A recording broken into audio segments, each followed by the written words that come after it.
Communique irimwo ibibazo ku bwanje bibiri. Ikibazo ca mbere bavuga urupfu giturumbuka, hanyuma bakavuga accident. Nta na rimwe ushobora kuvuga urupfu giturumbuka ugaca uvuga na accident. Kimwe kikuza ikindi, kuko accident ni ibintu biza isanganya. Ntubupfuye giturumbuka ni hamwe upfira mu gitanda atangwara wari ufise atana kimwe wari waryamye ukomeye ukavyuka utakiriho. Ica kabiri nuko uravye amasanamu y'irya modoka, hanyuma ndetse bakanavuga yuko urupfunguruzo rw'iyo modoka barusanze mu kantu k'agasakoshi, bisigura ko urwo rupfu si urupfu gutyo urwaje uko, kuko ntiyariko aratembera, ntiyarafashe urugendo, wari ingene yari yambaye. Hari ikibazo kidasanzwe umuntu ashobora kwibaza. Leta yabwiza kutubwira muri iyo communique ko nayo ifise amakenga, kuko bijya tubona urupfu rw'urya muntu imodoka ingene yari imeze aho yari ihagaze birimwo amakenga. Iyo birimwo amakenga rero habwiza guca hajamwo ikintu citwa amatohoza.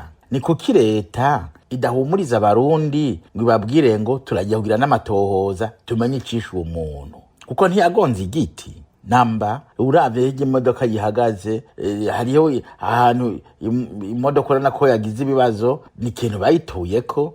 Baravuga bati reka tuzovuga ko ari accident. Ndipfuza ko amatohoza hakamenyekana uyo muntu yari yiriwehe, ku mugoroba yarihe, yateramanye n'abande, yagiye iyo avahe. Ibibazo vyinshi kugira ngo tumenye neza icisho ryamushikiranganje, kuko yarigeze kutubwira umukuru w'igihugu yuko hari akabi kabicanyi naho atatubariye amazina yabo. Ako kabi kabicanyi ntiyagafashe, karacariho, karabandanya gakora. Siko ko bakamwishe, mbeko bakamwica iki? Ivyo byose ntazobuze ko twibaza, kuko igihe haje urupfu rutagira insiguro ntushobora kubuza abarundi kwiyumvira. Turashobora kuzosanga iki kibazo gifatanye n'amatora yimirije mu mwaka uza. Sindavyemeje, noshima ko nihenda, ariko ico nemeza si urupfu giturumbuka, si isanganya ryizanye, ni isanganya ryatewe.